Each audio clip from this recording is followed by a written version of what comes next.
The scent of pine and crushed rock dust clings to my stepfather's furs, a constant, grating reminder that I do not belong. Here in the Stone Creek Pack, strength is currency, and I am bankrupt. I am Alara, a wolfless omega, a stain on the honor of a pack that prides itself on its feral might. My mother, before she died, was a true wolf. She had a fire in her spirit that even my stepfather, Alpha Barin, could not extinguish. But she left me with nothing but her soft eyes and this useless, human-like form. To Borin, I am a living symbol of his mate's one great failing. A daughter without a beast is no daughter at all. He stands by the fire in our cramped lodge, his shadow swallowing the room. The northern herds are thinning. He grunts, not looking at me. His words are for his betas, but his displeasure is a cloud that always rains on me.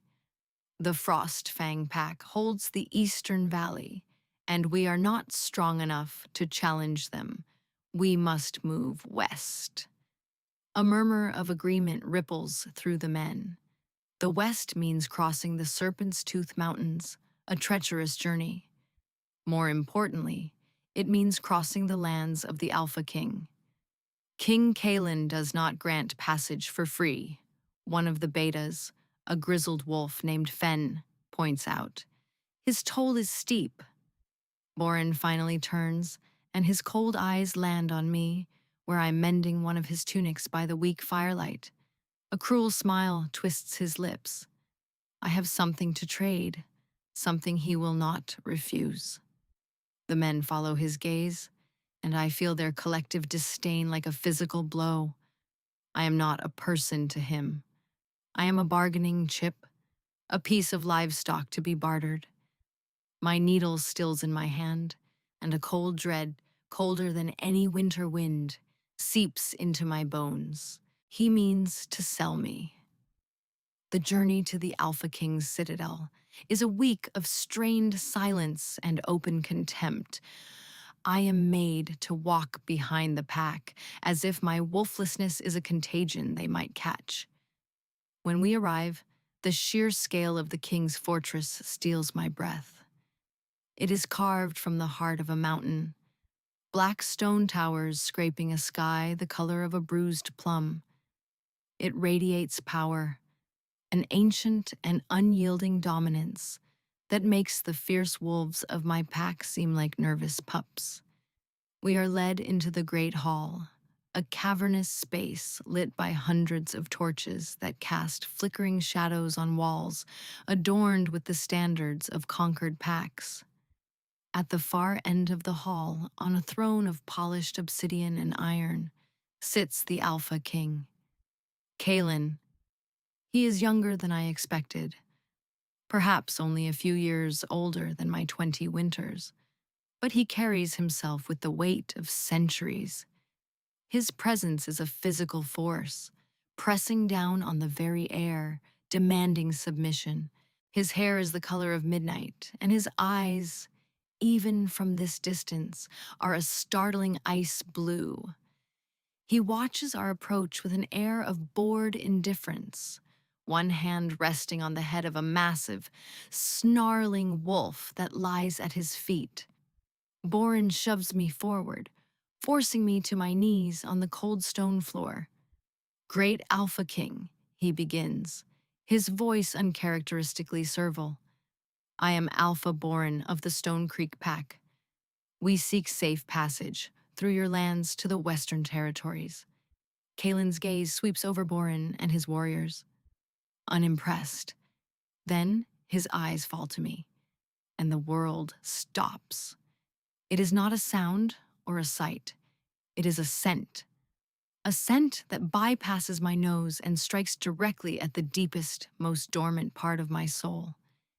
It is the smell of a winter forest after the first snow, of sharp, clean frost and ancient pine trees. It is the scent of power, of dominance, and beneath it all, something else. something that calls to the empty space inside me where a wolf should be. The scent of mine. My head snaps up, our eyes lock. For a breathtaking, heart-stopping second, the universe narrows to the space between us. I see a flicker of shock in his icy gaze, a widening of his pupils. He smells it too. Wild herbs, crushed violets, and the faint, sweet scent of a blooming nightshade. My scent, the scent of his mate. Hope, a feeling I had long ago buried, explodes in my chest, hot and overwhelming.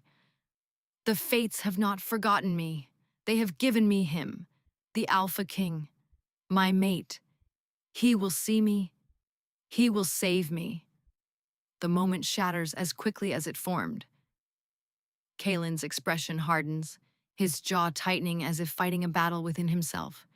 His inner wolf, his lichen, must be roaring at him, screaming the truth. Mate, ours. But the king, the man, rejects it. His eyes rake over me, lingering on my simple clothes, my thin frame, and the undeniable, damning lack of a wolf's aura. His lip curls in a faint sneer of disgust. The hope in my chest withers, turning to ash. This is your offering for passage? Kalen's voice is a low growl, a dangerous rumble that vibrates through the stone floor. He rises from his throne, a predator unfolding. He is taller than any man I have ever seen, built of lean, hard muscle that speaks of lethal speed and brutal strength. Borin, sensing his advantage is lost, gestures to me with a dismissive wave. She is of little use to my pack, Your Majesty, a wolfless omega. But she is young. She could warm a warrior's bed or work in your kitchens. A small price for passage. Each word is a fresh stab to my heart, to be spoken of like this, in front of him, in front of my mate. I keep my eyes on the floor, my hair falling like a curtain to hide the hot tears threatening to spill. The bond, newly awakened, is already a screaming nerve of agony. It feels his disgust, his rejection, as if it were a physical blade twisting in my gut. Kalen circles me slowly. I can feel the heat radiating from his body. Smell the intoxicating scent of him that is both heaven and hell. He stops in front of me, and a black leather boot enters my field of vision. He crouches, his movements fluid and silent. A finger, rough with calluses, hooks under my chin and forces my head up. I am made to look into his eyes. They are like glacial ice, beautiful and entirely unforgiving. You offer me this broken thing? He asks, his voice soft, yet carrying to every corner of the silent hall. The words are a branding iron against my soul. Broken thing.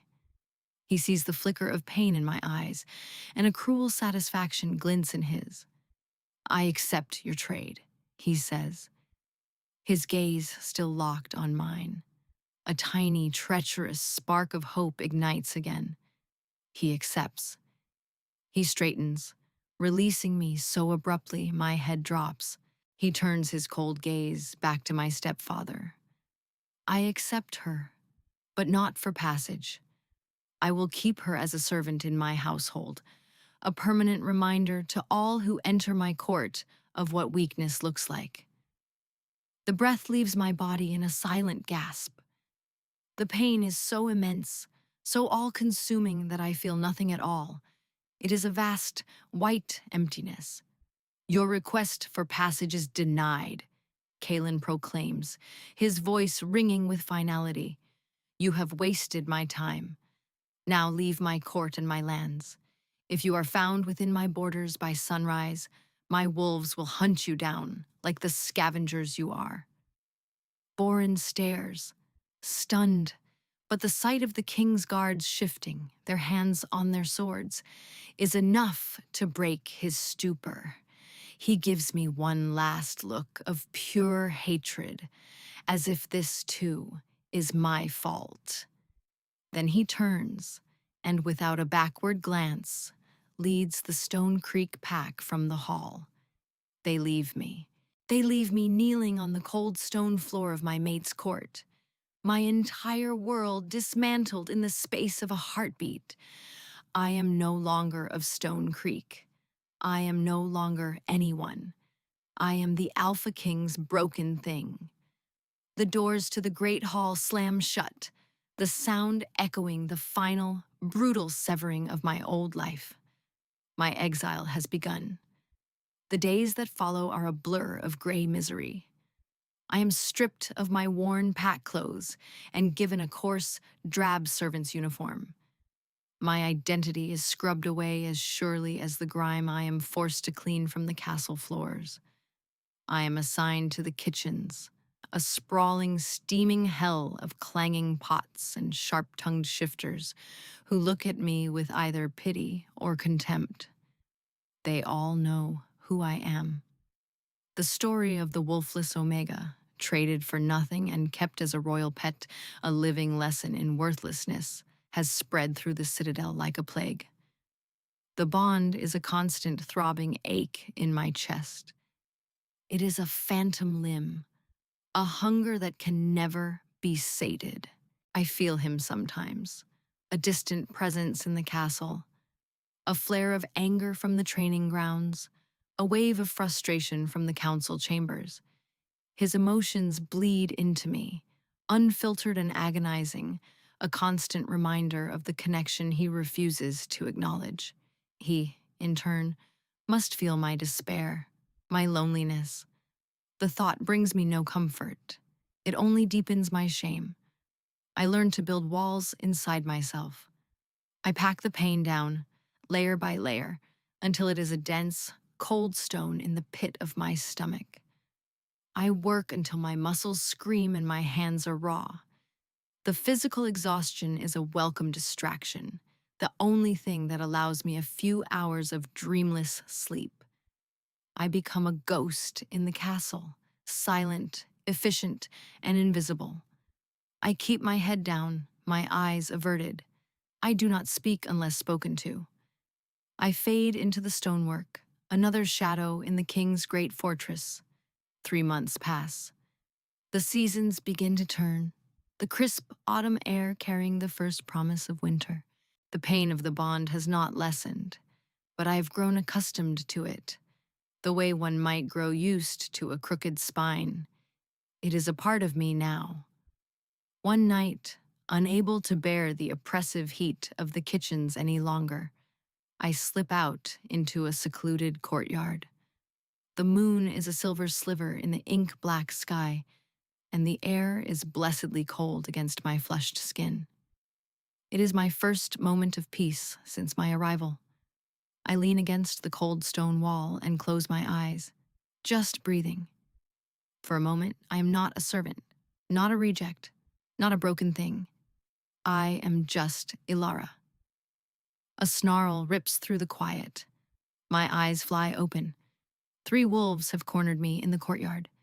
They are not the king's wolves. Their fur is matted, their eyes wild with a desperate hunger. Rogues. They must have slipped over the walls, drawn by the scent of food from the kitchens. They see me, small and alone, and their lips peel back to reveal yellowed fangs. They see easy prey, fear, cold and sharp, lances through me. I am wolfless. I have no claws, no supernatural strength, no pack to call for aid. I am utterly defenseless. The largest of the 3, a brute with a scarred muzzle, stalks forward, its growl a low rumble in its chest. It's going to tear me apart. My life, which has been a litany of pain and humiliation, is about to end here, in a forgotten courtyard, ripped to shreds by desperate strays. And something inside me snaps. It is not a thought. It is an instinct. A deep, primal refusal to simply lie down and die. I have survived Boren. I have survived Kalen's rejection. I have survived loneliness and despair and the unending agony of a broken bond. I will not be ended by this. The scarred wolf lunges. Time seems to slow. I throw my hands up, a useless, reflexive gesture of defense. But as I do, a pulse of energy, cold and dark, erupts from my palms. It is not a physical force, but it feels solid, like a wave of tangible night. It strikes the wolf midair, and the beast yelps, not in pain, but in stark terror, as it is thrown backward, tumbling end over end. It scrambles to its feet and flees, its tail between its legs. The other two wolves stare, first at their fleeing companion, then at me, at my hands. I stare at them too, trembling. What was that? Another pulse of that strange energy flickers at my fingertips, like black lightning. The remaining wolves whimper, a high, keening sound of pure fear, and bolt, vanishing into the shadows from whence they came. I am left alone in the silent courtyard, my heart hammering against my ribs. I look down at my hands.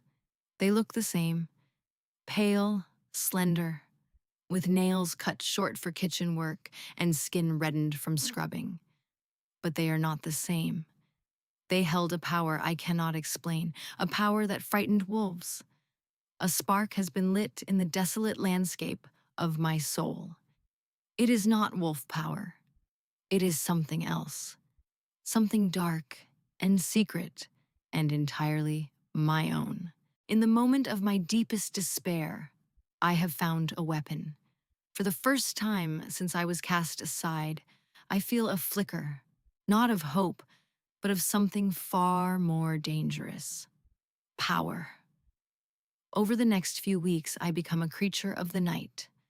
After my kitchen duties are done and the castle sleeps, I slip away to the most secluded parts of the fortress, the abandoned lower levels, the wind-whipped ramparts, and I practice. The power comes to me hesitantly at first, a shy and unfamiliar thing. I learn to call it, to feel it gather in my chest like a breath of cold air before letting it flow into my hands.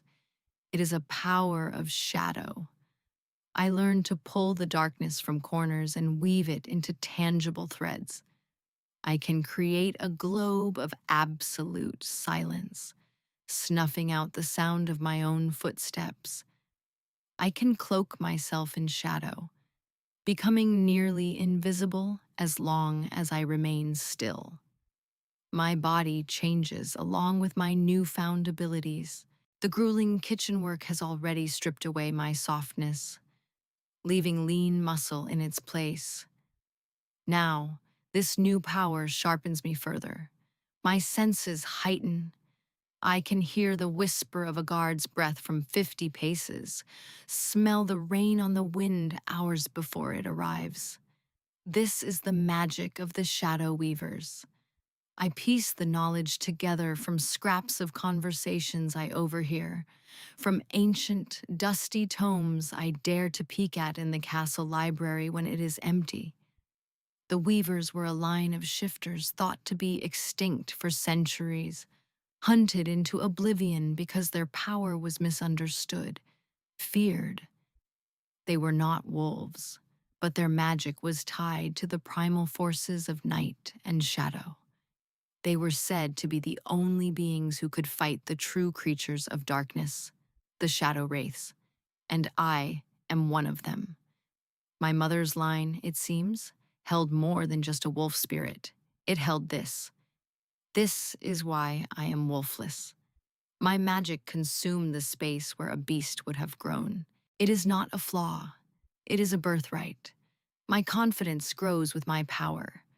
I no longer scurry through the halls. I walk. I meet the gazes of the other servants. I do not smile. I do not invite conversation. But the cowering, broken girl is gone. In her place is someone still, watchful, and coiled with a quiet energy that makes others uneasy. They give me a wide berth.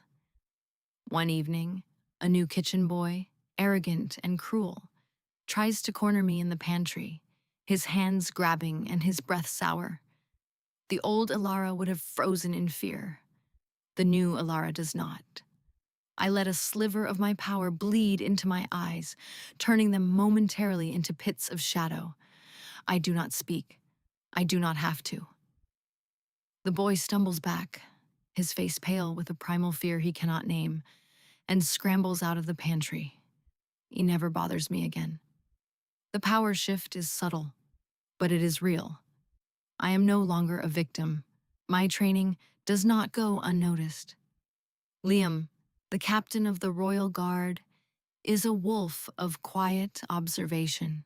He is Kalen's most trusted warrior, a stark contrast to his king. Where Kalen is all sharp edges and cold fury, Liam is steady and calm, his strength a quiet river rather than a raging storm. His scent is of clean earth and worn leather, grounding and safe. He finds me one night on the ramparts as I am pulling shadows around myself, practicing my invisibility. He doesn't draw his sword or call the alarm. He simply watches from a distance, his head tilted in curiosity. When I finally release the cloak of darkness, he steps forward. "I have never seen magic like that," he says, his voice calm. There is no fear in his eyes, only a deep, assessing interest. I stiffen, ready to flee or fight. "It is nothing. It is not nothing," he counters gently. "I saw what you did to the rogues in the courtyard weeks ago. I have seen you training. You are getting stronger." He takes another step closer. "You do not have to be afraid. I will not harm you." I watch him, wary. In this place, kindness is a currency I cannot afford to trust. But there is a sincerity in his gaze that I have not seen in anyone, save for my mother long ago. "Why do you care?" I ask, my voice rough from disuse. "Because I do not believe in waste," he says simply. "You have a gift, a powerful one, but it is raw, uncontrolled. It could be dangerous, to you as much as to others." He pauses, then makes an offer that stuns me. "Let me help you. I can teach you to fight, to control your body. You can meld that with your magic. You can learn to be a warrior, not just a survivor." And so, an unlikely alliance is formed. Under the cloak of night, Liam becomes my teacher. He teaches me footwork, how to hold a blade, how to use an opponent's weight against them. He is a patient instructor, pushing me, but never demeaning me. For the first time, someone is investing in me, seeing potential instead of a flaw. He brings me extra food from the officer's mess, a piece of roasted meat or a hunk of bread and cheese, knowing the servants' rations are meager. He speaks to me as an equal. He sees Ilara. His kindness is a balm on my wounded soul. It eases the constant ache of the rejected bond, fills a small part of the emptiness Kalen left behind. I find myself looking for him during the day, my heart giving a small, unfamiliar flutter when I catch his scent. He represents a different path, a life of quiet dignity, of safety, of being valued, a life without the searing pain of a fated mate who despises me. It is a tempting thought, but as my power grows, so does another. A darkness is gathering on the borders of Kalen's kingdom. Whispers turn to reports. Patrols go missing.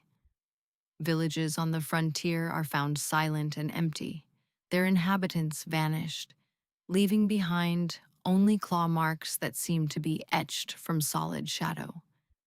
The shadow wraiths are stirring. They are creatures of pure hunger, drawn to life and light which they consume. And they are drawn to me. My burgeoning power is a lighthouse in a dark sea, calling them home. The external threat that the old tomes warned of is no longer a myth. It is here, and it is coming for me. My nights are a torment of sleeplessness. My bed feels like a bed of thorns. My chamber's a cage. Every time I close my eyes, I see her, the girl I cast aside. Ilara, her face pale and tear-streaked as she knelt on the floor of my hall, is burned into the back of my eyelids. I see the flicker of hope in her eyes when our scents first met, a hope I extinguished with a single, cruel word. Broken. My lichen, the beast that shares my soul, is a constant, raging fury within me. Fool! He snarls, his voice a gravelly echo in my mind. You rejected our soul, our other half. You spat on the gift of the fates. He gives me no peace. He claws at the inside of my skull, sends phantom pains lancing through my chest where the bond should be, a hollow ache that mirrors the one I inflicted upon her. I can feel her through that frayed connection. Her despair was a constant, cold drizzle for months, but lately it has changed. The despair is gone, replaced by something else, a cold, hard resolve and power. I feel flickers of it, like distant lightning, a phenomenon I cannot understand. You look unwell, Your Majesty. My beta, Rorik, says one morning in the council chambers. It is an understatement. I have not had a full night's sleep since she arrived. Dark circles bruise the skin under my eyes. I have lost weight, and my temper, always volatile, is now a hair trigger. I snapped at a servant this morning for dropping a platter. My growl so vicious the poor boy fainted. My wolf paced inside me with disgust. Weak. You abuse your power on the helpless because you are too cowardly to face your own mistake. I ignore Rorik's comment and turn to the map spread on the table. Report, I command, my voice flat. The news is grim. Another village gone, my king, a scout says, his face pale. Blackwood's Glen, no survivors. Just the shadows. They seem deeper there, colder. And these markings were on every door. He holds up a drawing of a claw mark made of swirling, intricate lines, almost like a script. I stare at the mark. An ancient dread trickles down my spine. I have seen this before. In the forbidden texts my father kept locked away, the mark of the Shadow Lord. An ancient evil, a being who commanded the wraiths, long thought vanquished. The legends say the wraiths are drawn to great power. An elder counselor murmurs, his voice trembling. They are heralds of the Shadow Lord's return. He seeks to consume the light. My strength, once the bedrock of my rule, feels unsteady. The rejection of a true mate is not without consequence. It is a wound to the soul, and my lichen tells me every day that it is weakening me, bleeding my power away drop by drop. I am compromised. My kingdom is threatened by an ancient horror, and I, its king, am a fraction of the man I should be. And it is my own damn fault. I see her sometimes. A fleeting glimpse of a drab servant's dress turning a corner. The scent of wild herbs and violets in a hallway, so potent it makes me stumble. Each time the guilt is a physical blow, stealing my breath. I tell myself I did what I had to do. A king cannot be seen mating with a wolfless omega. It would have shown weakness, invited challenges to my throne. It was for the good of the kingdom. Liar, my wolf hisses. It was for your pride. You were afraid. You saw her, and you felt a love so profound it terrified you, so you crushed it. You crushed her. He is right. And now my kingdom is paying the price for my pride. The shadows are gathering, and the only person in the world who could make me whole, who could complete my strength and stand beside me against this darkness, is the one I publicly, cruelly, irrevocably broke. Or so I thought. The power I feel from her now, that cold, determined energy, it is not the power of someone broken. It is the power of someone remade. And that, more than anything, terrifies me. The attack comes without warning. It is not a subtle infiltration this time. It is a full-scale assault. The warning bells shriek from the towers, a frantic clanging alarm that pulls me from a war council meeting. I race to the battlements, Rorik and my other guards at my heels. The sight below steals the breath from my lungs. A tide of darkness is washing against the castle walls. Shadow wraiths, dozens of them, swarm the outer defenses. They're not solid creatures, but shifting, semi-corporeal forms of living night. Their claws of solidified shadow, tearing through the flesh of my warriors. My wolves fight bravely, their silver-laced weapons, the only things that seem to harm the creatures, but they are outnumbered, overwhelmed.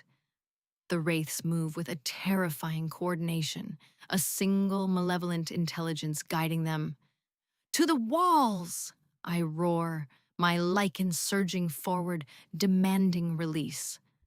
I leap from the battlement, shifting midair into my wolf form, a beast of midnight fur and silver eyes, larger than any two of my warriors.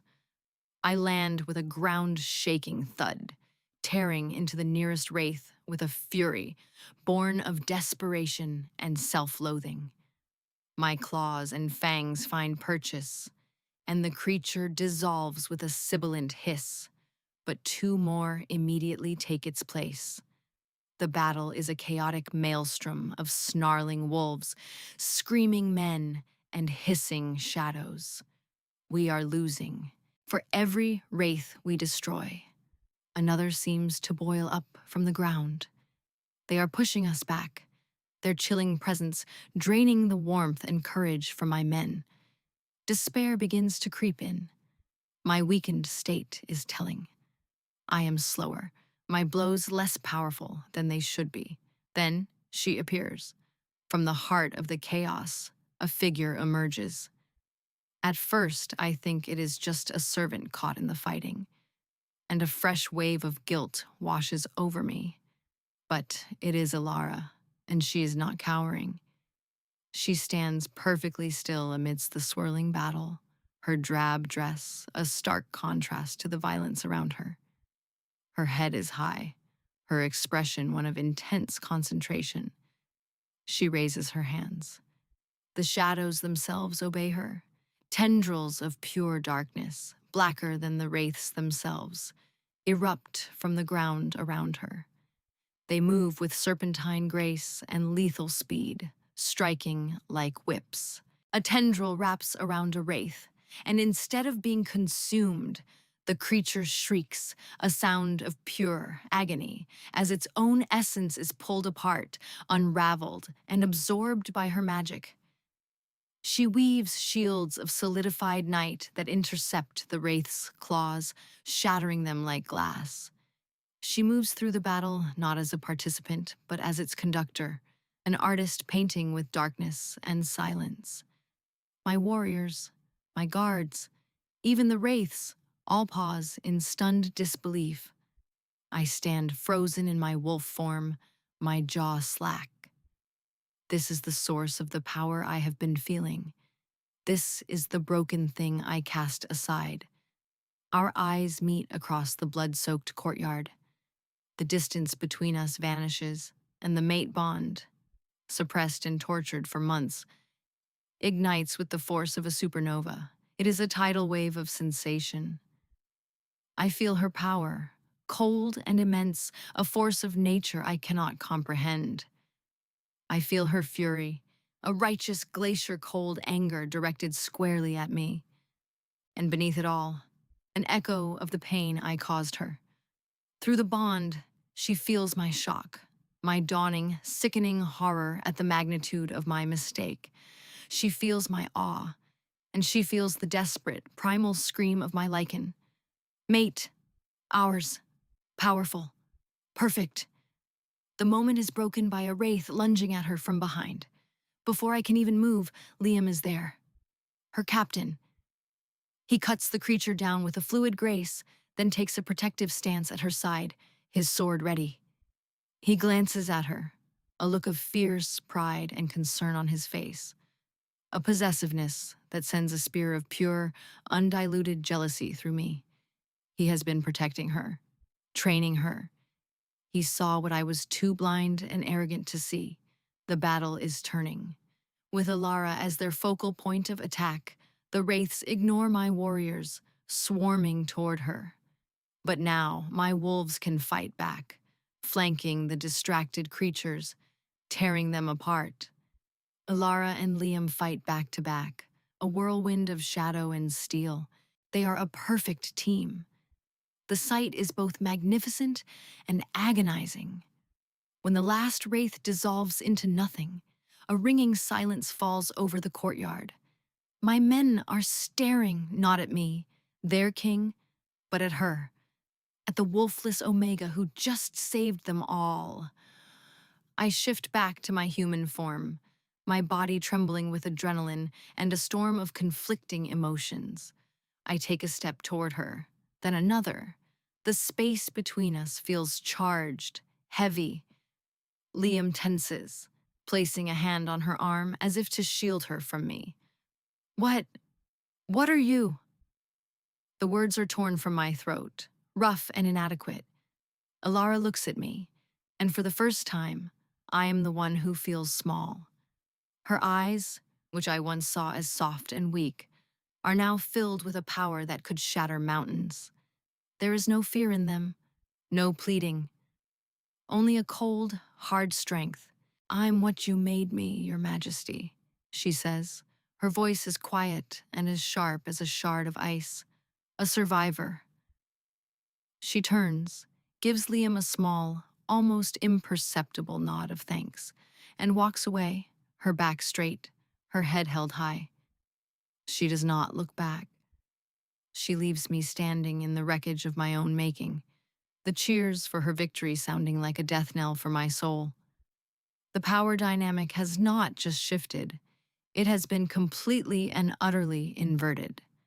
I, the Alpha King, need her, and she, my rejected mate, needs nothing from me at all. The aftermath of the battle is a tense, buzzing silence in the castle. My people look at me, then their gazes shift to the kitchens, to the servants' quarters, with a new, uncertain respect. They are afraid, but they are also in awe. The king's wolfless pet is now the Shadow Weaver, the Wraith Slayer. Her status has been rewritten in blood and shadow. I convene an emergency session of my war council. The mood is somber. The attack on the castle itself was an unprecedented escalation. The Shadow Lord is no longer a myth, I state, my voice echoing in the stone chamber. He commands the wraiths, and he seeks to destroy us. We held them back this time, Rorik says, but only because of the girl. Her name is Alara, a new voice says, sharp and clear. Captain Liam stands in the doorway, his armor still stained with the dark ichor of the wraiths. He was not summoned, but no one dares to stop him. And she is not a girl. She is a weapon, our only weapon. He is right. My pride rebels against it, but the king in me knows the truth. Find her, I command a guard. Bring her to the council chambers, now. When Alara enters, she is flanked by Liam. She has changed out of her battle-worn dress into a clean, simple one. But she can no longer hide what she is. Power radiates from her, a quiet, humming energy that makes the torches flicker. She does not bow. She does not lower her eyes. She meets my gaze with a calm, unnerving stillness. You wished to see me, Your Majesty, she asks. The title is a mockery on her lips, a reminder of the chasm of station I myself created between us. We are at war, I say, forcing the words out. Your abilities are our greatest asset. I need you to fight with us. For the kingdom. She is silent for a long moment, her expression unreadable. I feel a desperate, clawing need from the bond, a plea for her to say yes, to stay, to not walk away again. I hate the feeling. I hate this weakness, this dependency. I will fight the wraiths, she says finally, her voice cool and measured. They are a threat to everyone, not just your kingdom. But I will not be your asset. I am not a sword to be unsheathed at your command. I will fight as an ally, or not at all. An ally, not a subject. The audacity of it sends a ripple of shock through the council members. But I see the implacable resolve in her eyes. I have no choice. As an ally, I agree, the words tasting like ash in my mouth. You will have a seat on this council. You will have access to the libraries, the training grounds, whatever you need. This is how our forced proximity begins. We spend hours together in the war room, poring over ancient maps and texts, trying to devise a strategy against an enemy that is part of the very darkness. The tension between us is a palpable thing. It is a constant, agonizing pull of the mate bond, a war between my Lycan's desperate yearning and her cold, guarded fury. Her scent fills the room, a constant torment that frays my nerves raw. I watch her talk with Liam, their heads bent close together over a map, and a possessive, primal rage boils in my blood. It is a rage directed at him, but also at myself, for I am the one who forfeited the right to stand by her side. She is magnificent. She grasps strategy with an intuitive brilliance, her insights cutting to the heart of our problems. Her power is the key, and she knows it. She holds all the cards, and we both know it. Her authority is quiet, but absolute. When she speaks, even the oldest, most grizzled alphas on my council fall silent and listen. She never looks at me unless she has to, and when she does, her eyes are like chips of obsidian, reflecting nothing back. It is a punishment more exquisite than any I could have devised. She is erasing me.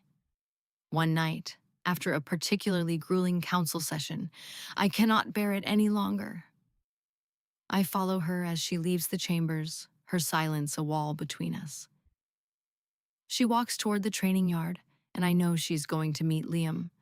The thought is a knife in my gut. Alara, I call out, my voice hoarse. She stops, but does not turn around.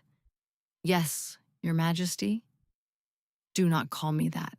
I grate out. She turns slowly, one eyebrow raised in cool inquiry. What should I call you? The alpha who traded for me like cattle?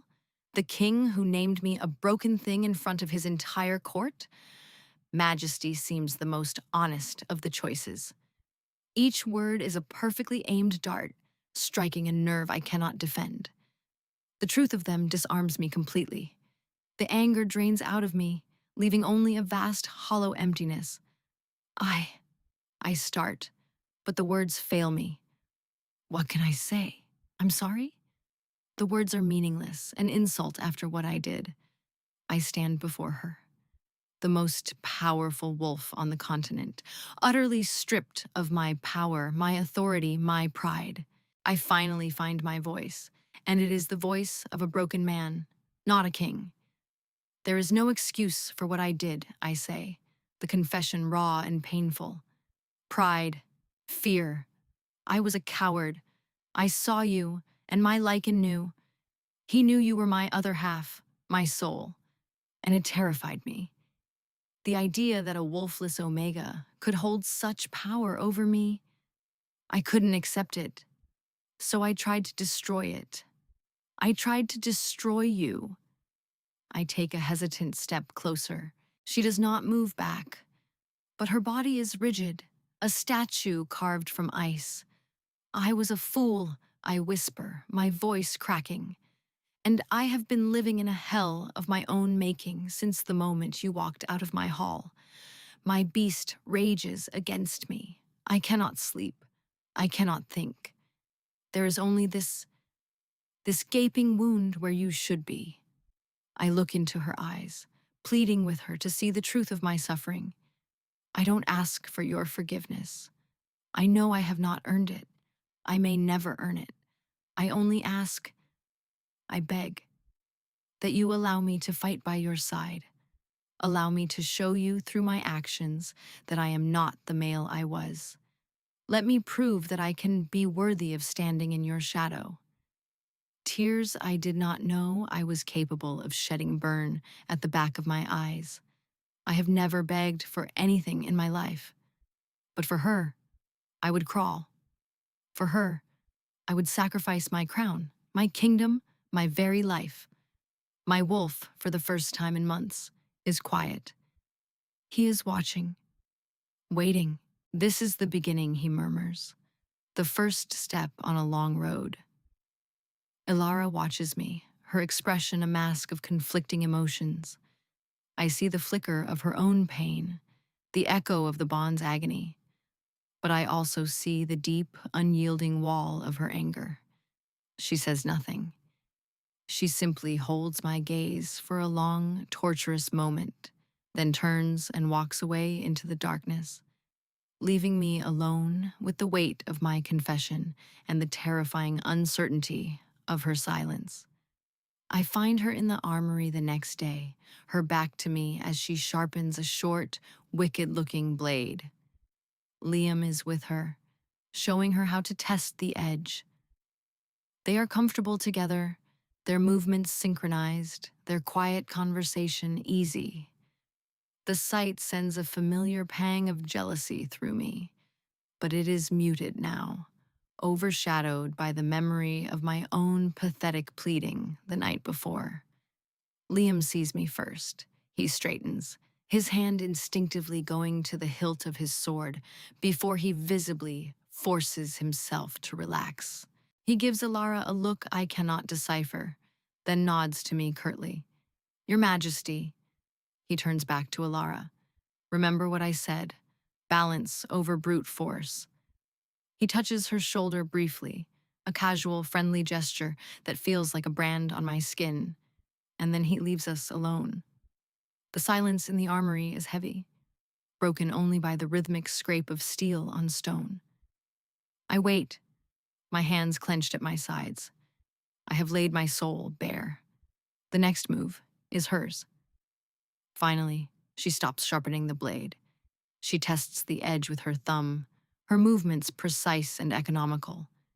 She does not look at me when she speaks. Your confession changes nothing. My heart sinks. Of course it doesn't. What did I expect? Words are easy, she continues, her voice low and even. You are a king. You are used to your words having the power to change the world. But you cannot unsay what you said. You cannot undo what you did. You broke the bond, Kaelin. Not me. You. She finally turns to face me, the blade held loosely in her hand. You want to prove you've changed? Fine. The Shadow Lord is coming. Prove it on the battlefield. Prove it by protecting the people you are sworn to protect. Prove it by treating me as the ally you claim I am, not as a prize to be won back. She takes a step toward me, and her scent, wild herbs and nightshade, is so strong it makes me dizzy. But I want you to understand this. If I fight with you, if I stand with you, it is for the kingdom. It is to stop the darkness. It is not for you. You and I. We are an alliance of necessity. Nothing more. She walks past me, purposefully brushing her shoulder against mine. The brief contact is like a lightning strike, a jolt of pure energy that leaves me trembling. The bond screams with a desperate, hungry joy at the fleeting touch, a stark contrast to her cold, dismissive words.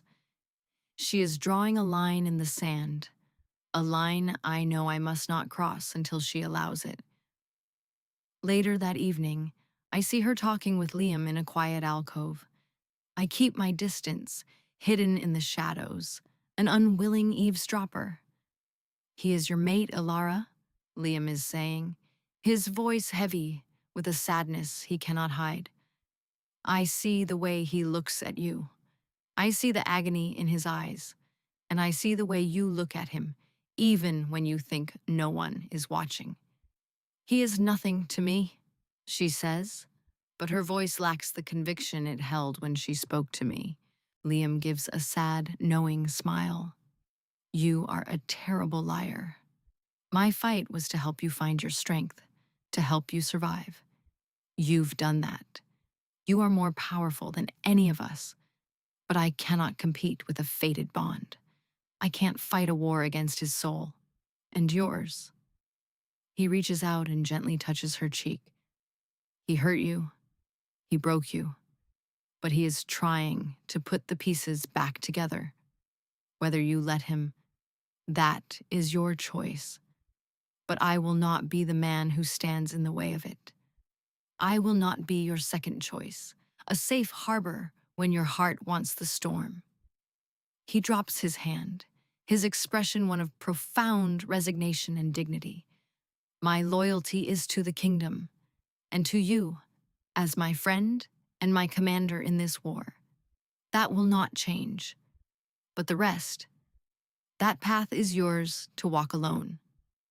He gives her a small final bow and walks away, leaving her standing there, her face a portrait of conflict and sorrow.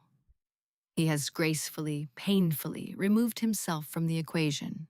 He has left me with an open field, but one that is filled with landmines of her pain and mistrust. The grovel has only just begun.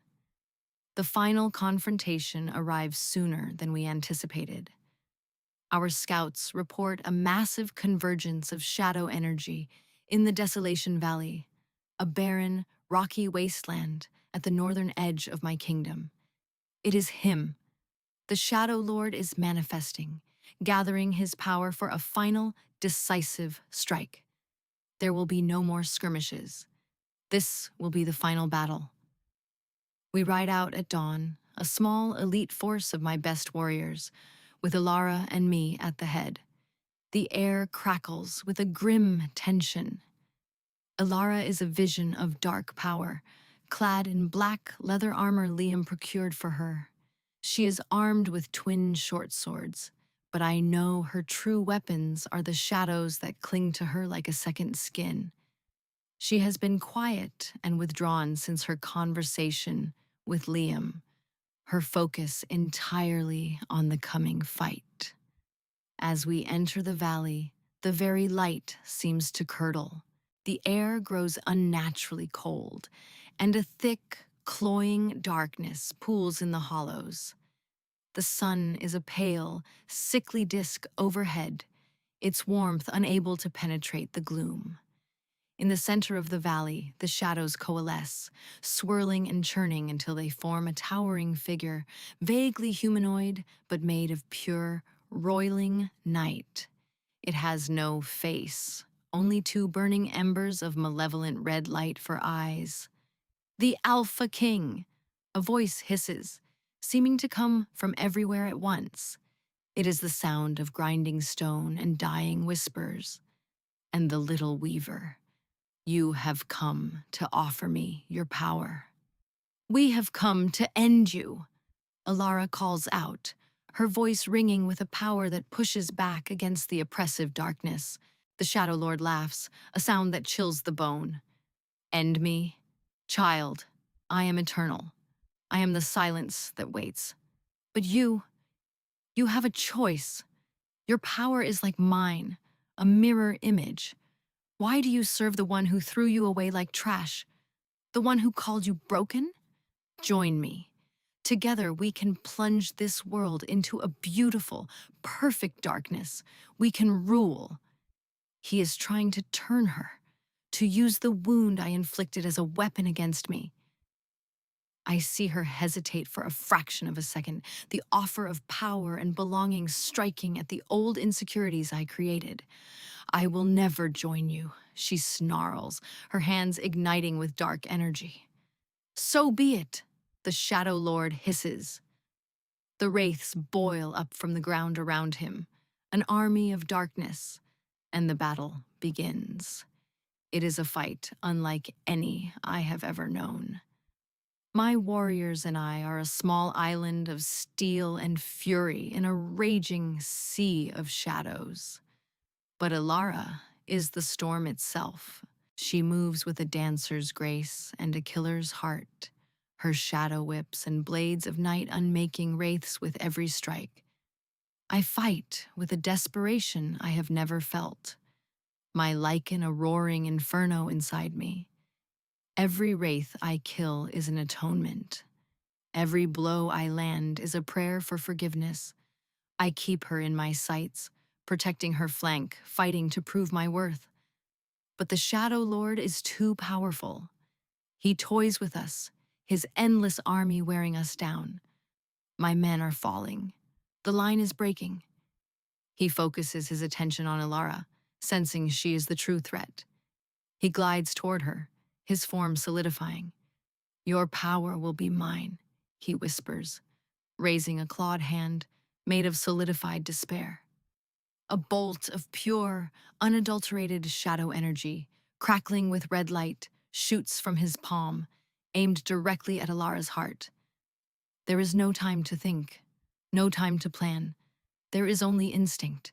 My lichen, my soul, my entire being screams one word: mine. I move, faster than I have ever moved in my life. I throw myself in front of her.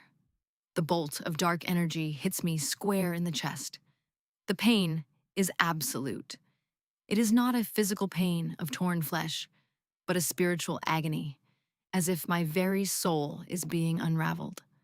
A cold that is not cold, but the absolute absence of heat, of life, of light, floods me. I gasp, my strength vanishing in an instant. I collapse to my knees, my lifeblood black and thick from the shadow poison spilling onto the barren ground. I look up at her. Her face is a mask of pure shock and horror, that the coldness is gone from her eyes, replaced by a devastating, gut-wrenching terror. My vision begins to fade to gray. The last thing I hear is my own wolf howling in agony, a sound that tears through my soul, and her scream of my name. Kaelin! It is a sound of utter devastation. I have proven it. I have proven I am not the male I was. I would die for her. And as the darkness takes me, I find that I do not regret it. The sight of him falling, of his life force spilling onto the dead earth for me, shatters the last of my defenses. The wall of anger, the fortress of pride, the years of carefully nurtured pain, they all crumble into dust. In its place, a love so fierce and so desperate, it is an agony all its own floods every inch of my being. He chose to die for me. The man who broke me has just sacrificed himself to save me. I drop to my knees beside him, my hands hovering over the terrible, smoking wound in his chest. "Kaelin," I whisper, my voice choked with tears. "No, no, please." His eyes are glassy, his breathing shallow and ragged. The bond between us is fraying, a cord of light being eaten away by the shadow poison. I can feel his life fading, and it is the most unbearable pain I have ever known. "He is finished," the Shadow Lord laughs, his voice dripping with triumph. "His pathetic sacrifice has bought you nothing. Now you are alone. Join me, little weaver, and I will let you keep his memory." I look up from Kaelin's dying form, and the grief in my heart crystallizes into something else. A resolve as hard and as cold as diamond. I look at the being of pure darkness, the creature that wants to take everything from me, that has just taken the one thing I now realize I cannot live without. "Never," I say, my voice a low, deadly growl. I make my choice, not from a position of power or strategy, but from the depths of my heart. I place my hands on Kaelin's chest. directly over the wound. The dark magic sizzles against my skin, but I ignore the pain. I lean down, my lips close to his ear. I choose you, Kaelin, I whisper, the words a sacred vow. In this life and the next, I choose you. I open myself to him completely. I tear down the final barrier, the last vestige of my fear and anger, and I accept him. I accept the bond. I pour every ounce of my being, every drop of my soul, into that single act of acceptance. The bond, frayed and dying, explodes. It is not just a connection anymore, it is a fusion. His essence, his strength, his wild and noble lichen floods into me, and my power, the dark, weaving magic of my bloodline, floods into him. It is not a healing, it is a remaking. I push the core of my magic, not the shadow, but the spark of life that commands it, into the abyss of his wound, feeding the fading embers of his life force. Kaelin's eyes snap open, but they are not the same. His irises still hold their icy blue color, but now they glow with an inner light, a faint silver that mirrors the darkness swirling in my own. The wound on his chest closes, leaving behind a jagged black scar that looks like frozen lightning. He gasps, taking a deep, shuddering breath, and pushes himself to his feet. We rise together, no longer two separate beings, but two halves of a terrifyingly perfect whole. His primal physical power now thrums with an undercurrent of my shadow magic. My darkness is now anchored by his unyielding strength. We turn to face the Shadow Lord. Kaelin doesn't speak. He doesn't have to. I feel his intent through the bond, as clear as a spoken word. We move as one. The Shadow Lord recoils, the red embers of his eyes widening in what looks like fear.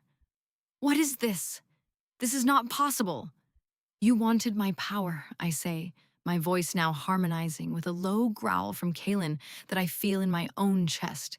You can have it. We attack. It is not a battle. It is an execution. Kaelin is the storm, his physical strength magnified tenfold, each blow landing with the force of a landslide. I am the void. I do not just command the shadows. I command the Shadow Lord's own essence. I turn his darkness against him, weaving it into chains that bind him, into blades that tear at his form. He screams, a sound of disbelief and terror, as his own power betrays him. Together, we are light and dark, creation and entropy, a perfect, inescapable balance. We don't just banish him, we unmake him. We pull him apart thread by thread until the great Shadow Lord dissolves into a final, pathetic wisp of smoke, and then nothing. Silence descends on the valley. The oppressive darkness lifts, and the true sun, warm and golden, breaks through the clouds. The few remaining wraiths, their master gone, dissolve like mist in the morning light. My warriors, battered and bloody, stare at us with expressions of pure, unadulterated awe. Kaelin turns to me. The raw power thrumming between us is intoxicating, a heady song of completion. He looks at me, his gaze full of a love so profound, so absolute, it takes my breath away. He is no longer a king looking at a subject. He is a male looking at his other half, his equal, his queen. He reaches out, his hand hesitating for a moment before he gently cups my cheek. His thumb strokes my skin, a gesture of infinite tenderness. Alara, he breathes, his voice thick with emotion. It is not a command, it is a question, a plea, a prayer. I lean into his touch, closing my eyes, and finally letting myself feel the pure, undiluted peace of the completed bond. Kaelin, I whisper back, and in that one word, he hears my forgiveness, my acceptance, my love. He hears yes. Months have passed since the battle in the Desolation Valley. I stand on the grand balcony of the citadel, the cool night air on my face. I am not wearing a servant's dress. I am wearing a gown of midnight silk, embroidered with silver thread that mimics the patterns of my shadow weaves. I am no longer Ilara, the wolfless Omega. I am Queen Ilara, the shadow weaver, co-ruler of the kingdom. The public rejection was answered with a public coronation, a ceremony where Kalen himself knelt and swore his fealty, not just to me as his mate, but as his queen. He comes to stand beside me, the heat of his body a familiar comfort. His scent, pine and winter frost, is no longer a source of pain, but the scent of home. He wears a simple black tunic, and through the cloth, I can see the faint outline of the jagged scar on his chest. It is a permanent reminder of his sacrifice, a testament to the man he became. He would carry the mark of his redemption forever. He doesn't speak, just looks out over the moonlit lands that are now ours to protect. His presence is a quiet strength at my side. The arrogant, prideful king is gone, replaced by a humbled, devoted male who has fought his way back from the brink. He has earned my forgiveness, not with words, but with blood and sacrifice. He reaches for my hand. His touch is still gentle, almost hesitant, always seeking permission, never assuming. It is a small thing, but it means everything. It shows that he remembers. He will never forget the king he was or the queen he nearly lost. I lace my fingers through his, my once raw and scarred hands, now holding a power that could command the darkness itself. His hand is warm and strong, a perfect anchor. The bond between us is a deep, steady, resonant hum of peace. It is not the feverish, desperate thing it once was. It is stronger, deeper. It has been tested by fire and shadow, broken and reforged into something unbreakable. He brings my hand to his lips and kisses my knuckles, his eyes never leaving mine. "I love you," he murmurs, his voice for me alone. "More than my kingdom, more than my life." I know, I whisper, and a true, genuine smile touches my lips. I raise his hand to my own lips, pressing a kiss to the back of it. "And I love you." Our relationship will forever be marked by the scars of its beginning, the memory of the pain, the humiliation, the loneliness. It will never fade completely, but it no longer defines us. It is simply a part of our story. A story of a broken girl who became a queen, and a foolish king who learned to be a worthy man. We are not a fairy tale. We are something real.